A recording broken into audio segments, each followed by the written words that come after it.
Olá, irmãos, a paz do nosso Senhor Yeshua, tudo bem com vocês? Vamos estudar hoje mais um pouquinho sobre as coisas que estavam acontecendo no tempo dos apóstolos, no tempo da pregação do Evangelho.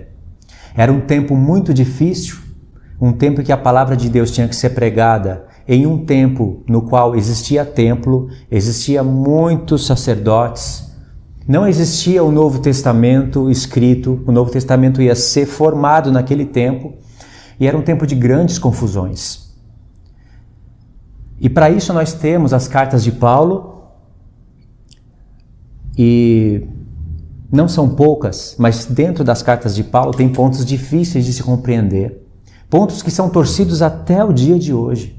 Irmãos, quando vocês forem estudar as cartas de Paulo, e qualquer outra, mas principalmente as de Paulo, vocês devem colocar Atos dos Apóstolos na mesa. Atos dos Apóstolos é um livro que ele pode ser visualizado através de dois blocos. O primeiro bloco do capítulo 1 até o capítulo 12, até o finalzinho, primeiro bloco. E o segundo bloco a partir do capítulo 13 até o final. 2 temporadas. A primeira cuida mais da parte da circuncisão, a parte dos judeus. E a segunda temporada é a parte da incircuncisão. Paulo, que era chamado Saulo, ele já tem ali a sua introdução no capítulo 9, então faz parte do primeiro bloco. E Pedro, que ele é praticamente separado para o ministério da circuncisão, ele também tem algumas atuações no segundo bloco, lá para o capítulo 15. Tiago também aparece no capítulo 15, no capítulo 21, mas se você fosse colocar Atos dos Apóstolos numa linha do tempo, você iria ver que tem 2 temporadas, do 1 ao 12 e do 13 até o 28. A primeira temporada, Pedro que domina, Pedro, João, a palavra ali está entre os judeus, está sendo espalhada entre os judeus. Gentios já estavam crendo na palavra de Deus antes mesmo de Pedro pregar a primeira vez. Na segunda temporada, a gente vê ali Paulo agindo com Barnabé, futuramente com Silas, entra Lucas e depois vai formando o time. Eram 2 evangelhos, o da circuncisão e o da incircuncisão. Esses 2 evangelhos tinham que convergir em um só evangelho. Tinha que trazer a restauração na mente dos irmãos da aliança eterna. Só que ainda estava em tempo de transição de alianças. Eles tinham que entender a restauração de todas as coisas, a unificação das 2 casas de Israel. Então é um livro impressionante, irmãos, importantíssimo, e que se você não ler ele com atenção, você vai ouvir ensinamentos errados no YouTube e você vai passar a crer. Vocês vão perceber que o diabo ele fez de tudo para o Filho de Deus pecar. Ele tentou fazer Jesus pecar para que o sacrifício dele não fosse aceito. Não conseguiu. Jesus morreu, ressuscitou, ele tentou bagunçar ali a ressurreição do Messias. Dizer que é mentira, que o corpo foi roubado, não conseguiu. Depois ele tentou impedir e fez tudo quanto lhe fosse permitido. Tentou de todas as formas impedir que a palavra de Deus fosse pregada aos judeus. Ele não conseguiu. Ele tentou pôr muitas barreiras, mas a igreja ia avançando. Muitas vezes você vai ver essas coisas escritas no livro de Atos dos Apóstolos. A igreja ia crescendo, a igreja ia avançando, e o número dos apóstolos ia se multiplicando. Mais crentes iam... Você vai ver isso em vários pontos de Atos dos Apóstolos. Desde o capítulo 5, 6, mais ou menos, até perto lá do capítulo 19, você vai ver essas expressões, que a igreja ia avançando, mas o diabo ia levantando muitos inimigos. E os inimigos de todos os homens naquela época eram os judeus. E ainda hoje, o diabo usa grandemente os judeus. Aí ele não conseguiu impedir que a palavra de Deus chegasse até os judeus. A palavra chegou. Aí depois ele tentou impedir a palavra de Deus de chegar aos gentios. Ele tentou impedir que judeus pregassem para os gentios. E ele usou os próprios judeus para isso. Não conseguiu, a palavra chegou até os gentios. Aí depois Deus dá a permissão para o inimigo e ele começa a usar o Império Romano de uma maneira na qual ele não tinha permissão de usar no tempo de transição de alianças. Você sabe que depois começa a se levantar os imperadores, Nero, começa a perseguir os cristãos de maneira terrível. E aí o diabo começa a usar os gentios para que a palavra de Deus não chegasse aos gentios. Mas no tempo de Atos dos Apóstolos, Deus não permite imperadores se levantar e massacrarem os judeus, e perseguirem os judeus. Depois, você vê que isso acontece, porque Deus deu permissão. Deus deixou Satanás colocar vários empecilhos na igreja para que a gente entendesse como ele atua, como que ele age. E tudo isso está registrado em Atos dos Apóstolos. Então a gente tem que ler Atos dos Apóstolos com muita atenção. Tem que ler, meditar, anotar. É um livro importantíssimo. Quanto tempo faz que você não lê Atos dos Apóstolos? Ou que você não escuta Atos dos Apóstolos? Você deve voltar a estudar Atos dos Apóstolos. Então, irmãos, as coisas que estavam acontecendo no tempo dos apóstolos eram coisas difíceis de se entender. Era tempo de transição de alianças. A palavra da nova aliança, da aliança eterna, tinha que chegar na mente dos irmãos. Os gentios não poderiam viver como judeus e os judeus não poderiam viver como gentios. Mesmo os judeus que crescem teriam que continuar vivendo como judeus para dar testemunho aos seus irmãos. E os gentios que crescem no Senhor não poderiam se circuncidar e guardar a lei de Moisés com o objetivo de serem salvos, senão eles iriam anular o sacrifício do Senhor. Então, por causa desse tempo de transição, esses dois povos tinham que ter paz entre si. São pontos difíceis de se entender, eu já gravei um estudo falando sobre isso, eu vou deixar o link na descrição. Através desse vídeo aqui eu quero trazer alguns acréscimos para os irmãos. Então nós temos que aprender a palavra de Deus hoje com os judeus. Temos que aprender a palavra com os judeus, mas não com os judeus de hoje. Não com os judeus do YouTube. Não aprendam a palavra de Deus com eles, porque eles estão cheios de tradições humanas, misturando com a palavra de Deus. Quando você vê um judeu com tefilim, quando você vê um judeu cheio de aparatos, toma cuidado com os ensinos desses judeus. Tem pessoas que acabam se decepcionando dentro das igrejas evangélicas, mas não abandonam a fé. E de repente elas querem buscar uma nova luz. Aí elas encontram Ensinando de Sião, Congregação Nova Israelita, encontram Marcos Andrade Abraão, e os que se encontraram com ele e seguiram ele, hoje apostataram do Messias. Encontraram o Shaul Benson. Tem muitos ministérios de judeus que ainda eles não apostataram da fé, mas eles estão no caminho da apostasia e eles nem estão percebendo isso. 2, 3 anos antes de Marcos Andrade Abraão apostatar da fé, se alguém falasse, suspeitasse e falasse, olha, esse judeu, ele está no caminho da apostasia. Se ele continuar assim, ele vai abandonar o Senhor.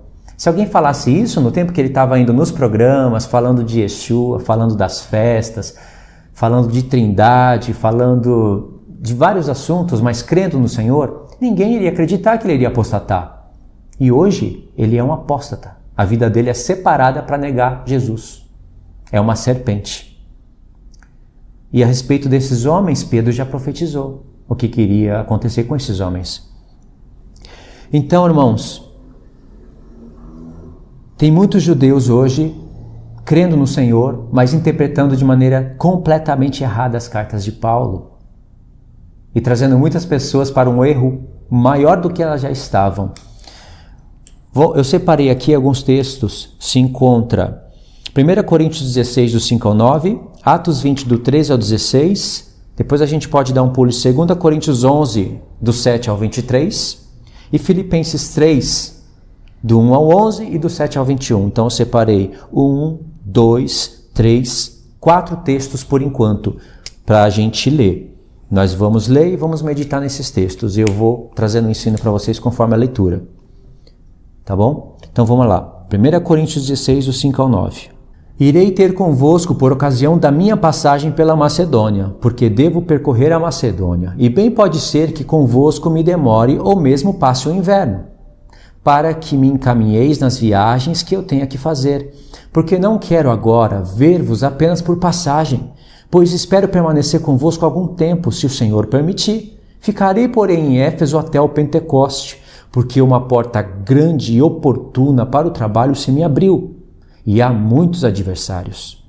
O apóstolo Paulo está falando aqui algumas coisas para a igreja dos Coríntios, já finalizando a sua carta, e ele diz que ele queria ficar em Éfeso até o Pentecoste.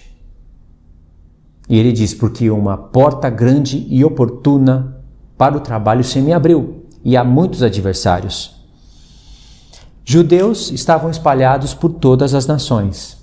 Era tempo de pregação da palavra, tempo de transição de alianças, e ele fala que ele queria estar no Pentecoste. Aí ele fala que havia uma grande porta de trabalho e também adversários.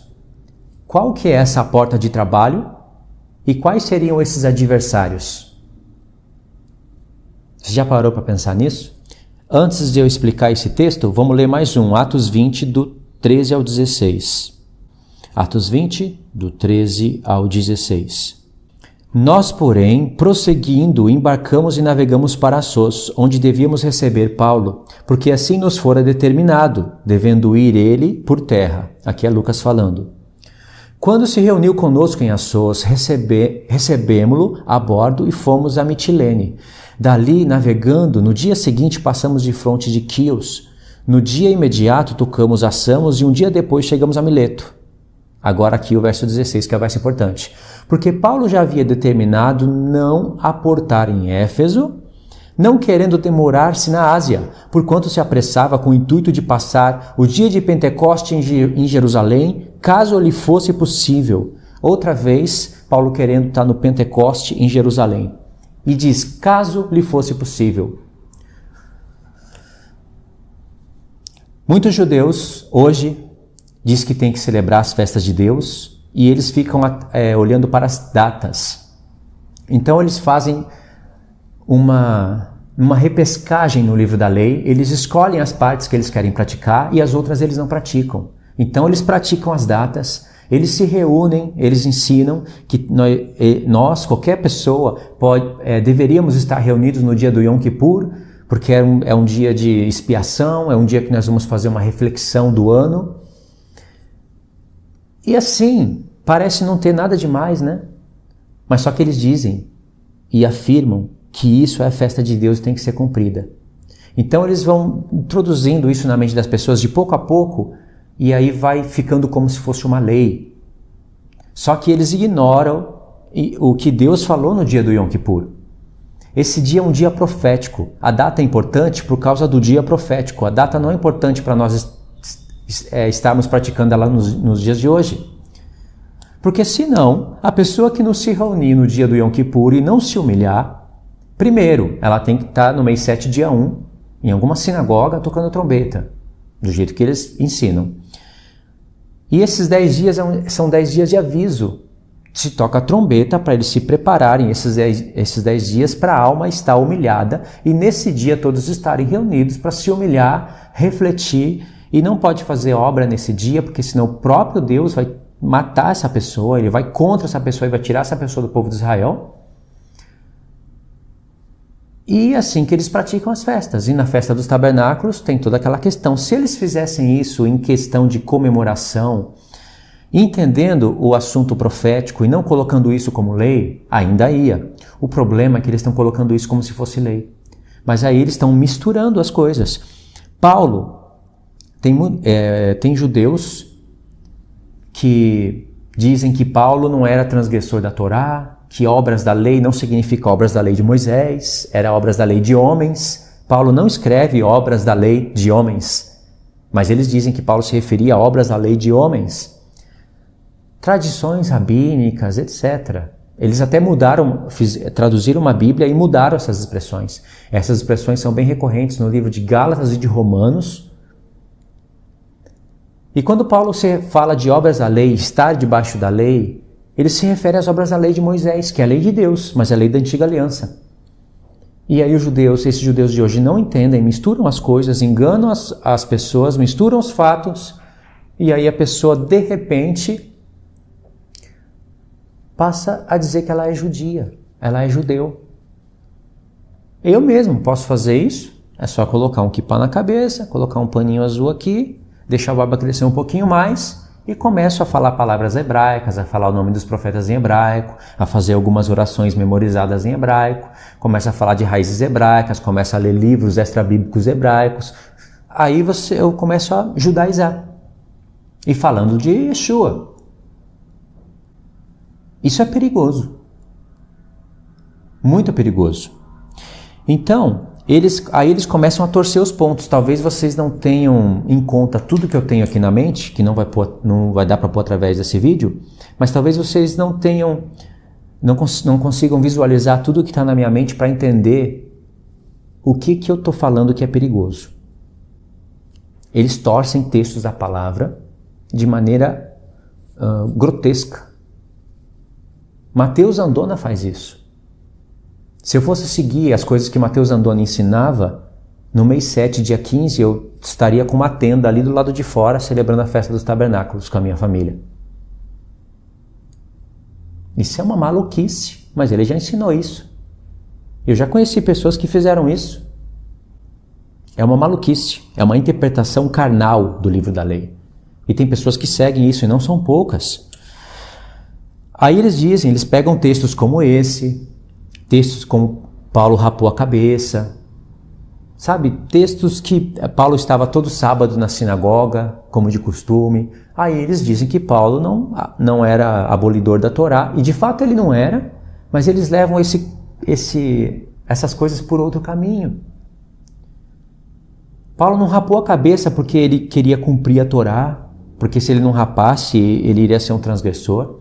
Lá em Atos 21, ele não tomou voto, rapou a cabeça e foi se submeter debaixo de sacrifícios de passarinhos para ele ter uma consciência de que está cumprindo a Torá. Ele não fez isso com esse objetivo.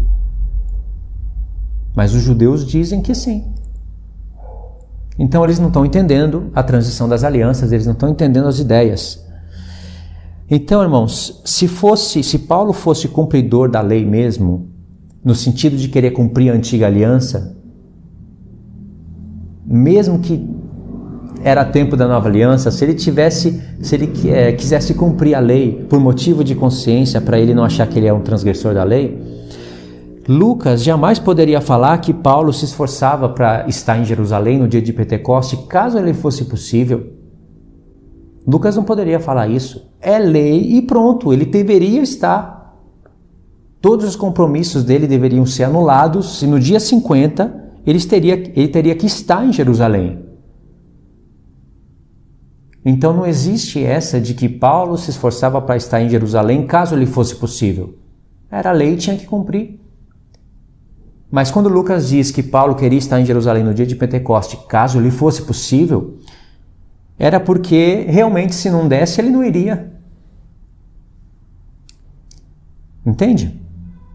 E Paulo não iria estar sendo transgressor da lei porque ele sabia muito bem o que significava o Pentecoste. Pode ver que a palavra não há nenhum relato de que Paulo queria estar em Jerusalém no Yom Kippur para afligir a sua alma, para fazer uma reflexão anual. Ele não queria estar em Jerusalém no mês 7, dia 1 para tocar trombeta. Por quê? Você já parou para pensar por quê? Por que esses dois textos destacam o Pentecoste? Aí eu começo a explicar 1 Coríntios 16, do 5 ao 9, onde ele queria permanecer em Éfeso para pegar o Pentecoste, porque uma grande porta de trabalho estaria aberta para ele, e muitos adversários haviam ali para combater contra eles. Qual seria essa grande porta aberta? A grande porta seria em que nesse dia ele iria pregar as realidades da aliança. Por isso que ele rapava a cabeça. Nós temos 2 relatos em Atos dos Apóstolos que ele rapou a cabeça. Por isso que ele fazia todas as coisas que os judeus faziam. Até os judeus que creram no Senhor e ainda não sabiam muito bem as coisas, eles não poderiam mesmo abandonar a antiga aliança, porque eles deveriam dar testemunho para os seus familiares. Então Paulo, ele vivia de maneira exemplar, para que as pessoas não olhassem para ele e não pensassem que ele fosse um transgressor da lei. E aí as pessoas poderiam ouvir o que ele falava. Por isso que ele diz, em 1 Coríntios 9, a partir do 19, ele fala que se fez, para os judeus, ele se fez como judeus. Para os que estavam debaixo da lei, ele se fez como se estivesse debaixo da lei, não estando ele debaixo da lei. É assim que ele escreve. Para os que estavam sem lei, ele se fez como se estivesse sem lei, mas não estando sem lei para com Deus, e sim debaixo da lei de Cristo. Aí ele fala que ele se fez de tudo para com todos, para que de todos os modos ele pudesse ganhar os seus irmãos. Então, esse texto de 1 Coríntios 9, do 19 a 23, ele é um texto de transição de alianças. É um texto em que ele tem que trabalhar com a consciência, não a dele, as dos outros, as dos irmãos, e ele tem que trabalhar com o tempo de transição. E aí o diabo aproveitava e fazia uma bagunça, porque ele pegava judeus que não entendiam a nova aliança para contrariar os ensinos do apóstolo Paulo. O apóstolo Paulo se defende muitas vezes em suas cartas. E tinha até judeus que passaram a crer em Jesus, mas Paulo chega a falar que eles eram ministros de Satanás transfigurados em ministros de Cristo. Tem carta que ele escreve chorando para falar dessas pessoas que estavam contrariando ele. Veja bem, são pessoas atrasadas de entendimento. Tinha templo, não tinha Novo Testamento completo. Estava sendo formado ainda, as cartas estavam sendo escritas. As cartas mais reveladoras, pelo menos as que eu considero, uma das mais reveladoras, como Efésios, por exemplo, Colossenses também, elas iriam ser escritas só futuramente, quando ele estivesse preso. Hoje nós temos tudo formado, mas naquele tempo não. Então imagine, naquele tempo as pessoas iriam abrir a Bíblia e iria mostrar que você teria que se circuncidar e guardar a lei de Moisés para ser salvo, e mesmo que você fosse estrangeiro. Se quisesse participar da Páscoa do Senhor, teria que se circuncidar primeiro. A descendência de Abraão teria que se circuncidar, e qualquer estrangeiro que quisesse fazer parte do povo de Israel deveria circuncidar. Então, isso era a letra. Através dos profetas, Deus revela o que é a circuncisão, o que é aliança eterna, o que é cordeiro, o que é primícias, o que é Pentecoste, o que são trombetas, o que é dia da expiação, o que é festa dos tabernáculos. Ele revela essas coisas. Mas as pessoas não olhavam para os profetas, não entendiam, eles eram tardios em entender as palavras dos profetas. Então, irmãos, no dia de Pentecoste, Paulo queria estar em Jerusalém não no dia da Páscoa, não no dia das primícias, mas ele queria estar no dia do Pentecoste, era o dia 50. Sabe por quê? Porque Paulo sabia que na parte profética das festas, já teria aberto a porta da Páscoa, dos asmos, das primícias e do Pentecoste. São 7 festas, imagine que são 7 portas. 4 portas, em relação a coisas proféticas, já estavam abertas. Eventos proféticos aconteceram em cima de cada data. O Messias morreu justamente no dia da Páscoa, dia 14 do mês 1. A festa da Páscoa também é chamada de festa de 7 dias e também é chamada de asmos, mas asmos começam no dia 15. Então, ele cumpriu os asmos também. Ele ressuscitou ao 3º dia, exatamente no dia das primícias, não do Pentecoste, né? Tem 2 entregas de primícias.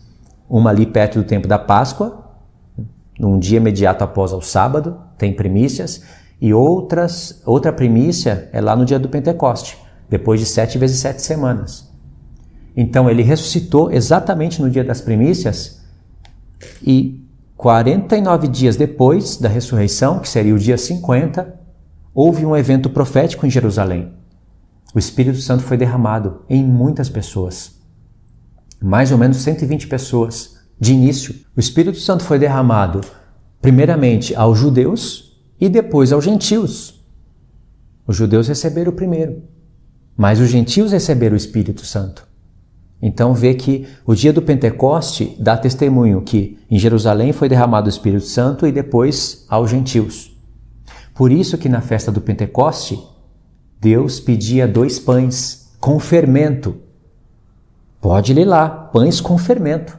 Na Páscoa era um pão sem fermento, porque aquele pão representava o Messias, sem pecado.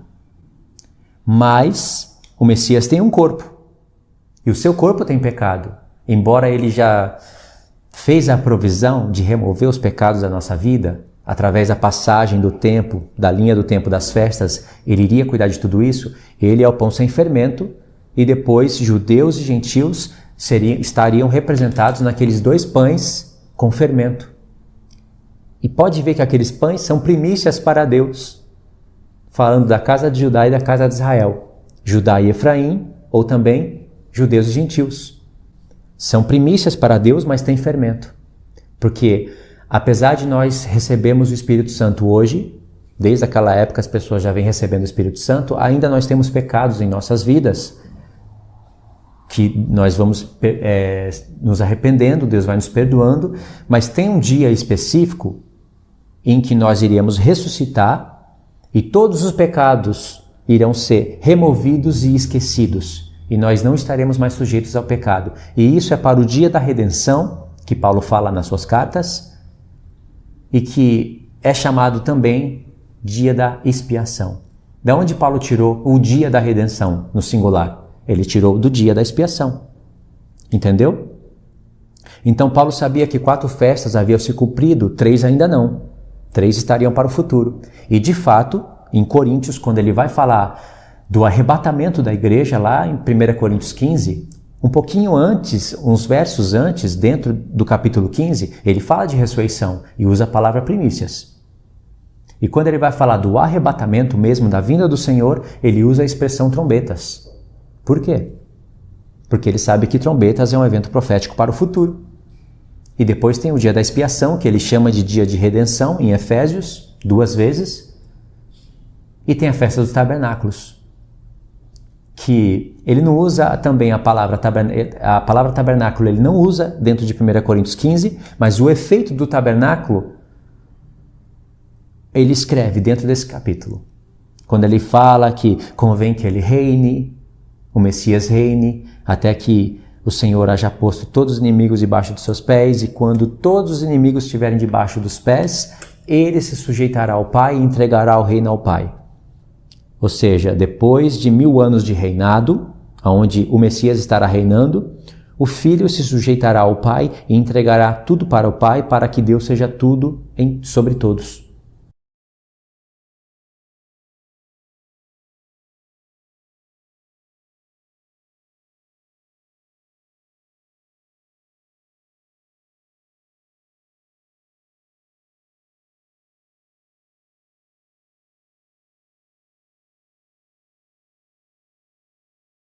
Isso daí, irmãos, que eu estou falando para vocês, é chamado de 8º dia. Esse 8º dia, irmãos, é o dia que dá testemunho da eternidade. Seria um dia depois do 7º dia da criação. Se é que vocês estão me entendendo. 8º dia aponta para o dia eterno. E por que eu estou falando tudo isso para vocês? Porque dentro dessa carta, 1 Coríntios, né, é a carta que ele mais fala das festas. Tem quase que uma linha temporal das festas. Não aparece todos os nomes das festas, mas pelo menos 4 aparece. Aparece Páscoa, aparece Asmos, aparece primícias e aparece trombetas. Páscoa e Asmos aparece em 1 Coríntios 5. Primícias e trombetas aparecem em 1 Coríntios 15. Não aparece a palavra expiação. Não aparece a palavra tabernáculos. E não aparece a palavra Pentecoste. Pentecoste, expiação e tabernáculos não aparecem, mas o efeito que essas festas produzem aparece na carta. Então Paulo ensinava as festas para o povo de Deus e não ensinava como os judeus ensinam hoje. Ele ensinava de uma maneira completamente diferente.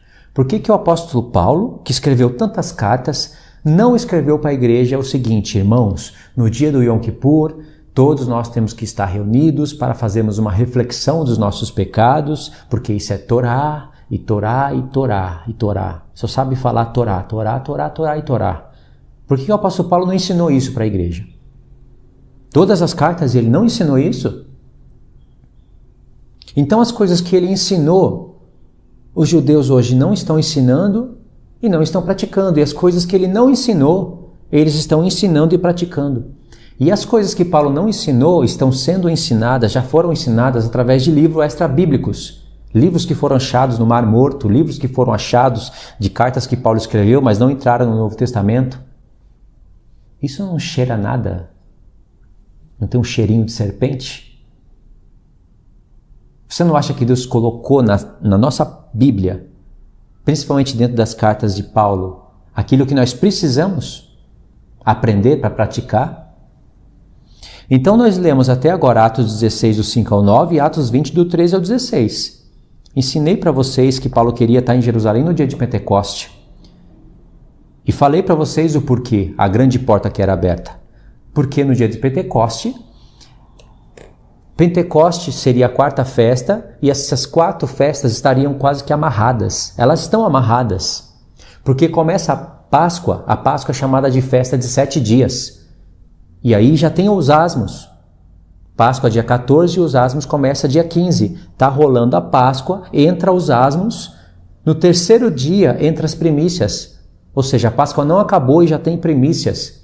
E as primícias, quando começa a ser contado, conta 7 semanas vezes 7. Ou seja, não acabou os 7 dias da festa da Páscoa e já está contando as primícias. Ou seja, elas estão amarradas. Aí lá... Depois de 7 semanas, 7 vezes 7 semanas, no dia do Pentecoste se cumpre o dia do Pentecoste. Tem primícias ali, a palavra primícias aparece, mas é uma festa diferente, né? É um dia de encontro. Tem que compreender isso. Então a festa do Pentecoste fica fácil para pregar o Senhor, já que está tão perto da Páscoa. Porque é um dia que o povo está ali, cada família tem que trazer 2 pães levedados. Eles não sabiam por que faziam isso. Esse é o erro dos judeus. Eles querem cumprir a Torá sem entendimento. Eles não querem saber o que significa. Eles querem saber de cumprir. Por isso que eles colocam uma caixa aqui na cabeça, amarram a outra aqui na mão, se amarram todinho, para dizer que estão cumprindo alguns textos do livro da lei. Mas isso é uma loucura, sabe? Parece até uma igreja católica, cada um com as suas loucuras, né? O islamismo está lá, rodeando a pedra preta, lá em Meca, adorando aquilo. A igreja católica está fazendo seus rituais. E os judeus ortodoxos, e não se assuste, até judeus que creem no Senhor Yeshua, estão fazendo isso. Não tem muita diferença da igreja católica. Tem padres católicos que o testemunho de Jesus, o testemunho do Senhor Yeshua é mais forte dentro deles, da Igreja Católica, do que dentro do povo judeu que crê no Messias. Fique assustado, mas é verdade. Não estou dizendo que é assim com todos os católicos. Não, mas tem alguns católicos que têm mais conhecimento das Escrituras do que judeus que creem no Messias. Só você fazer uma pesquisa que você vai confirmar isso que eu estou falando para vocês. Aí, irmãos,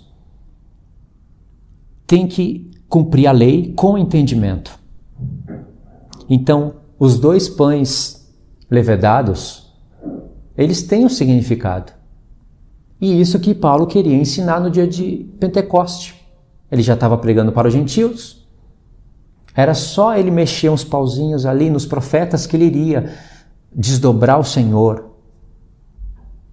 Desdobrar o Senhor ficou estranho, né? Ele iria revelar o Senhor. Ele iria tirar o véu das pessoas e mostrar quem que é o Senhor. Mas essa seria a porta, né? A grande porta aberta. E os adversários? Os adversários seriam aqueles judeus que iriam se opor contra ele e contradizer o que ele falava. Como está em Atos 14, Atos 16, Atos 17 e Atos 18. Atos 14, 16, 17 e 18, os primeiros versos, mostra que Paulo entrava na sinagoga no dia de sábado e Moisés estava sendo pregado lá. Após Paulo e Barnabé entrarem, Yeshua era pregado. E aí muitos judeus e gregos que estavam lá já ficavam maravilhados e criam. Só que vinham os judeus rebeldes e contradiziam o que eles estavam falando. Aí havia encrenca, briga. Então, esses são os opositores que Paulo fala em Atos 20, do 13 ao 16. Não. Em 1 Coríntios 16, do 5 ao 9. A porta aberta é para pregar o Senhor, a revelação, a aliança eterna, e os opositores são aqueles que queriam contradizer o que ele estava falando. Agora, olha só mais um texto importante. 2 Coríntios 11, do 7 ao 23. Vou buscar aqui. 2 Coríntios 11, do 7 ao 23.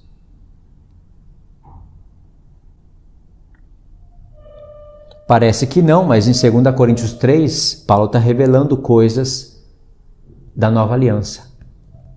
Ele fala que Moisés usava um véu na face para que os filhos de Israel não atentassem na finalidade das coisas que Moisés falava.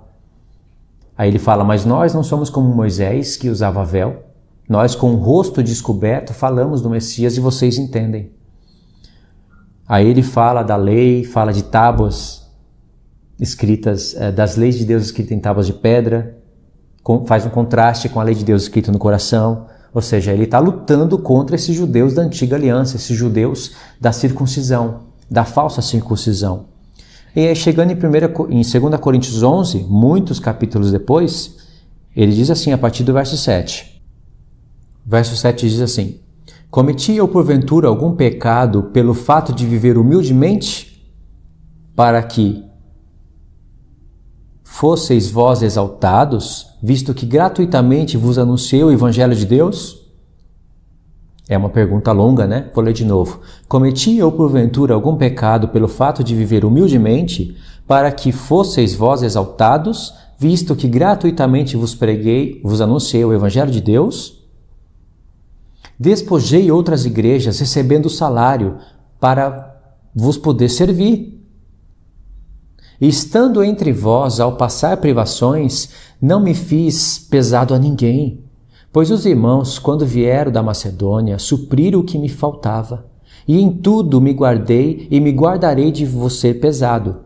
Paulo está dizendo aqui, testemunhando que ele não foi pesado para ninguém, ele recebeu contribuições de outras igrejas para não pegar nada dos coríntios, porque eles eram complicados. Ele não queria dar motivo para ninguém falar dele. É isso que ele está falando aqui. Verso 10. A verdade de Cristo está em mim, por isso não me será tirada esta glória nas regiões da Acaia. Por que razão? E por que não vos amo? Deus o sabe. Mas o que faço e farei é para cortar ocasião àqueles que buscam com o intuito de serem considerados iguais a nós, naquilo em que se gloriam.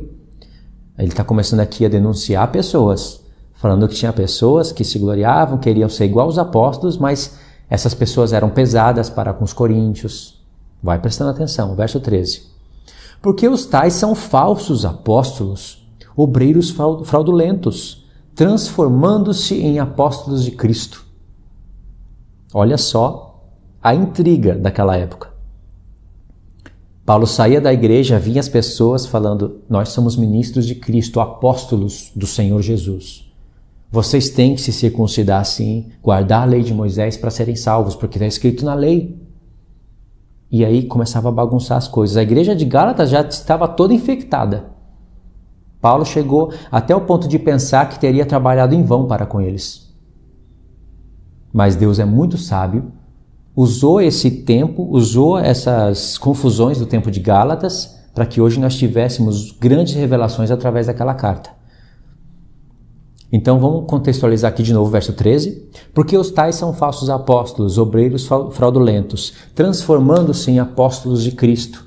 E não é de se admirar, porque se o próprio Satanás se transforma em anjo de luz, não é muito, pois, que os seus próprios ministros se transformem em ministros de justiça, e o fim deles será conforme as suas obras. Agora presta atenção na ligação do que eu li antes com o que eu vou ler agora. Outra vez digo, ninguém me considera insensato. Todavia, se pensais, recebei-me como insensato, para que também me glorie um pouco. O que falo não falo segundo o Senhor, e sim como por loucura, nesta minha confiança de gloriar-me. E posto que muitos se gloriam segundo a carne, também eu me gloriarei, porque sendo vós sensatos, de boa mente tolerais os insensatos. Tolerais quem vos escravize, quem vos devore, quem vos detenha, quem se exalte, quem vos esbofeteie no rosto.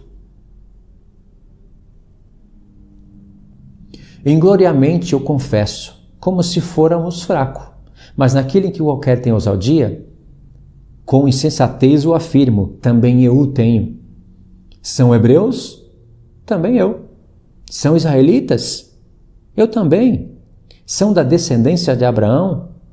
Eu também sou. São ministros de Cristo? Falo como fora de mim. Eu ainda mais. Aí ele vai mostrar que ele vai começar a se gloriar. Ele diz que o que ele iria falar não era segundo o Senhor, mas era como que uma confiança que ele tinha de se gloriar e ser insensato. Porque Paulo, ele está falando aqui, vocês, sendo sensatos, recebem os insensatos. Vocês recebem aqueles que são pesados, aqueles que escravizam vocês, aqueles que se gloriam. Então eu também agora vou me gloriar para que vocês me recebam assim. E aí ele começa a falar, são hebreus? Eu também sou. São israelitas? Eu também. São ministros de Cristo? Eu muito mais. São filhos de Abraão? Eu também sou. Ministros de Cristo? Eu muito mais. De quem você acha que ele está falando? Dos judeus. E Paulo está falando, eles são? Eu também. São isso? Eu também sou. Entendeu, irmãos? Judeus que estavam atacando as igrejas. Por isso que Paulo fala, nós não somos salvos pelas obras da lei, e se referindo às obras da Torá mesmo. Não era obras de fariseus e saduceus acrescentadas sobre a Torá, não era nada disso. Era a própria obra da lei mesmo. Referindo-se às coisas da antiga aliança, que eram sombras da realidade, não era a realidade, eram sombras. Serve para instrução, serve de aio para nos conduzir a Cristo. Mas e aí? O aio não é para ser praticado principalmente pelos gentios. O aio é para conduzir a Cristo, para que nós praticássemos as realidades das coisas que estavam lá em sombras. A lei, ela tem o seu valor. As coisas escritas lá nas festas, elas falam até de coisas do futuro, mas para nós entendermos a instrução e compararmos com as palavras dos profetas para compreender as coisas do futuro e não para praticar. Não para se circuncidar, começar a ir lá nas festas, entregar dízimo. Isso era o conflito da época, né? Porque realmente tinha templo. Hoje não tem templo. Então os judeus, eles trazem um outro tipo de confusão. Não tem templo, mas tem sinagoga. Não tem sangue de animal derramado, mas tem encontro em Yom Kippur. E tem todos aqueles aparatos judaicos. Aí eles não ensinam os tempos proféticos, não ensinam as coisas que hão de vir sobre Jerusalém. Eles estão preparando o seu próprio povo? Será que eles estão ensinando Zacarias 14? Eles estão ensinando as profecias de Daniel? Eles estão ensinando o povo a se prepararem para o que há de vir sobre este mundo, principalmente sobre Jerusalém? Não estão. Aí que está o perigo. Eles estão se gloriando. E tem mais um texto para finalizar o estudo. Filipenses, capítulo 3. É uma carta que algumas pessoas acho que nem sabem que existe essa carta. Por que eu vou ler Filipenses? Só 4 capítulos. Mas olha o valor que essa carta tem para nós referente a esse estudo. Filipenses 3. Vamos ler do 1 ao 11 e depois do 17 ao 21.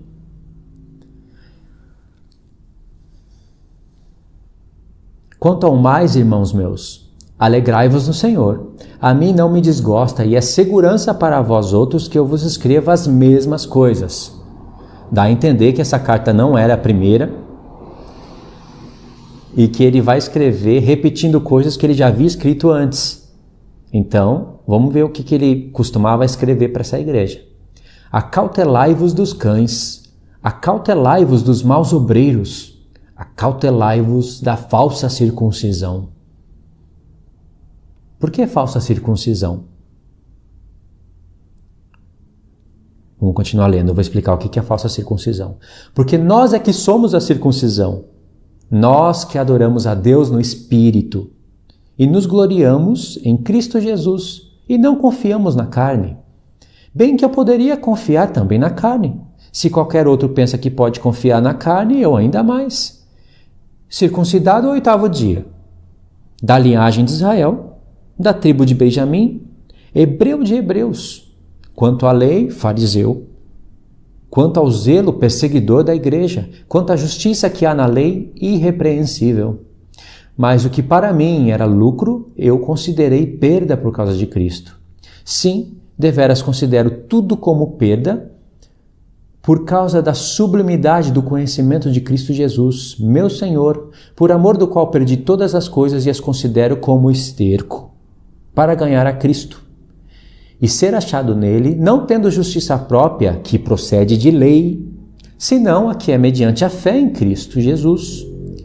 A justiça que procede de Deus, baseada na fé, para o conhecer e o poder da sua ressurreição e a comunhão dos seus sofrimentos, conformando-me com ele na sua morte, para que de algum modo alcance a ressurreição dentre os mortos. Você vai perceber que alguns judeus, eles leem isso daqui, mas eles praticamente vão fazer uma edição aqui, como em todos os outros pontos, e eles vão vir aqui nesse texto. Falsa circuncisão. Ele fala, acautelai-vos com a falsa circuncisão. Aí ele fala que eu sou circuncidado ao 8º dia, da linhagem de Israel, da tribo de Benjamim, hebreu de hebreus, quanto à lei fui fariseu, quanto ao zelo da lei, perseguidor da igreja. Aí eles explicam assim, Paulo não está falando da circuncisão da Torá. Paulo está falando de uma circuncisão imposta pelos fariseus e saduceus, que era uma circuncisão não conforme a que está escrito na Torá. Era uma circuncisão onde eles obrigavam as pessoas a se circuncidarem, os gentios novos na fé se circuncidarem sem que eles tenham entendimento. Então essa é a falsa circuncisão. Paulo não está falando contra a Torá. Irmãos, Paulo não está falando nada disso que eu acabei de repetir aqui. Se Paulo estivesse aqui preocupado com uma circuncisão verdadeira, sendo essa a do livro da lei, ou seja, que os gentios deveriam se circuncidar também, e deveria ser cumprida a lei de Moisés naquela época e até hoje, Paulo deveria falar isso aqui. Ele deveria falar, olha, vocês não estão fazendo conforme a lei de Moisés, a circuncisão é ao 8º dia, isso para um filho pequeno, né? Ao 8º dia, e depois, se um gentio futuramente quiser se circuncidar, ele deve ter um estudo primeiro, para depois aprender o que é circuncisão, as festas, etc., para depois tomar a decisão de se circuncidar. Mas Paulo não está falando nada disso aqui, irmãos. Ele está falando que a falsa circuncisão não é a do livro da lei. Ele não está chamando a falsa circuncisão a do livro da lei. Mas a falsa circuncisão era que os judeus falavam que tinha que se circuncidar conforme a lei de Moisés para serem salvos. Isso é a doutrina de homem. Isso que eu acabei de falar. Essa é a falsa circuncisão. A circuncisão verdadeira, a verdadeira que Deus vai deixar pela eternidade, é a circuncisão de Cristo. Ele não fala aqui que nós que somos a circuncisão, nós que adoramos a Deus em espírito? Essas palavras que estão aqui se encontram em outros pontos da carta. Eu poderia daqui desse texto, ir para Romanos 2 e 3 e 4. Poderia ir para Romanos capítulo 15, verso 8. Poderia ir para Colossenses 2 e mostrar para vocês que a falsa circuncisão era aquela que os judeus estavam pregando, que eles pegavam no livro da lei e queriam aplicar sobre os gentios para que eles sejam salvos. Não tem nada de novo convertido, isso não tem nada no assunto aqui. Não é questão de novo convertido. É questão de criar uma doutrina de homem interpretando a lei de Moisés errado. Mas Paulo falava que a circuncisão em si não é nada. E a incircuncisão nada é. Ele fala isso 3 vezes. 2 em Gálatas e 1 em Coríntios 7. 1 Coríntios 7. Então ele fala que a circuncisão em si não é nada, a incircuncisão nada é, e sim guardar os mandamentos de Deus. Mas a circuncisão não é mandamento de Deus? É. Só que a circuncisão era para você entrar na antiga aliança. Ela era feita na carne, por mãos de homens, para você ser introduzido em um tabernáculo terrestre, receber expiação com sangue de animais. Toda a antiga aliança, eu estou falando aí. A legitimidade da antiga aliança. Na nova aliança, a circuncisão é de Cristo, não por mãos de homens, pelo Espírito dele, para te introduzir em um tabernáculo não feito por mãos de homens. Mas o próprio homem que é feito pelas mãos de Deus se tornaria o tabernáculo dele. Você iria ser introduzido no povo de Deus. As festas iriam ser praticadas em suas realidades. Nós iríamos estar vivendo um tempo de uma glória muito superior à da antiga aliança. Mas aí os judeus pegavam a circuncisão da antiga aliança, não entendiam a circuncisão da nova aliança, misturavam as coisas e isso virava uma doutrina de homem. E isso que Paulo chama de falsa circuncisão.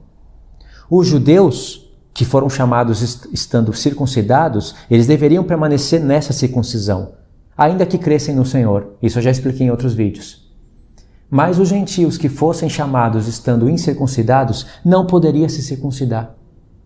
Porque mesmo os judeus circuncidados na carne, eles precisariam da circuncisão no espírito. No espírito do homem, pelo Espírito de Cristo. E o ministro da circuncisão, o chefe, o cabeça de todos é Cristo. Está escrito em Romanos 15, verso 8. Se eu recebo a circuncisão no meu espírito, pelo Espírito de Cristo, e ele é o ministro da circuncisão, por que eu vou me submeter a uma circuncisão na carne, feita por mãos de homens, só para dizer que eu estou cumprindo a Torá? Vocês entendem? Entenderam? Quem dera os judeus, ministério ensinando de Sião, quem dera muitos judeus entendessem isso e não bagunçasse mais as cartas do apóstolo Paulo e parasse de perturbar o caminho do Senhor. Quem dera eles entendessem isso e entendessem o que há de vir sobre Jerusalém. Se eu for continuar aqui, vocês podem ver que esses mesmos judeus parece que têm uma certa idolatria com Jerusalém. Só que eles não explicam o que há de acontecer lá. O anticristo vai para lá. Vai levar grande matança para lá. Metade da cidade vai ser levada em cativeiro. Mulheres vão ser estrupadas. Se o povo está guardando a lei, por que Deus ia permitir essas coisas acontecerem lá? Então, se você ler aqui no mesmo capítulo, dá um pulo no verso 17, olha o que Paulo vai dizer. Irmãos, sede imitadores meus e observai os que andam segundo o modelo que tendes em nós. Pois muitos andam entre nós, dos quais repetidas vezes eu vos dizia, e agora vos digo até chorando, que são inimigos da cruz de Cristo. Ele escreveu essa carta chorando.